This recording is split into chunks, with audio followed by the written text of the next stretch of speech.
All right, so for the calculator buttons for statistics, when we need to calculate a standard deviation of a list of numbers. All right, one of the first things that you're going to want to do is input the numbers into a list. To do that, we're going to use this button here called Stat. Push. Where number 1 is going to be Edit. We're going to edit our numbers, so we're going to choose number 1. Now right now, if you notice, I have a list of numbers in here. So what I'm going to do with this list of numbers right now, I'm going to clear the list. In case you have numbers from a previous time, you up arrow onto L1. Notice the L1 is black right now. I push the up arrow button to get to the L1. I then need to push the clear button. Right here is the clear button. So I'm going to push clear because I want to clear the screen. After I push the word clear, I push enter and it will clean the list.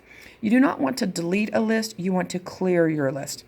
Now input the numbers they give you. Say then they give you the number of 36, enter, 65, enter, let's say 23, enter, let's go 10, enter, and let's say 45, enter. So we just have a very short list here. All right, once you're finished typing the list in, you then do second quit. So here's the second. Quit is right here to the right. It's written there in blue. So when I say second, it means turn things into the blue buttons. So I second quit to get out. Now, to run the statistics on it, I'm going to push the word stat, second row, third button over. I'm going to move it right arrow over to this word calculate. So we're going to right arrow over to the word calculate. I'm going to push enter.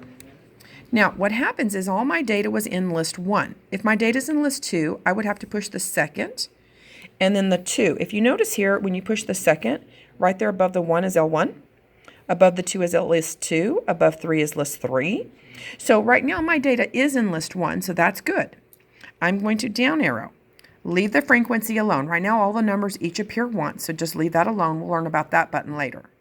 We arrow down to the word calculate and push enter. When you push the word enter at this point, remember the X with the bar above it means the mean. The sum of x's, that's all the x's added together, is 179. The S sub x, that's the standard deviation for a sample, which is 21.01666. This is the standard deviation if this was the population.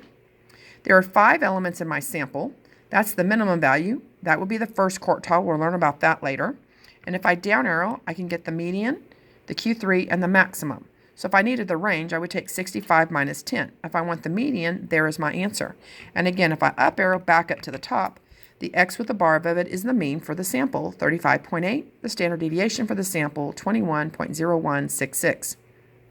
Hope that helped you guys with your buttons.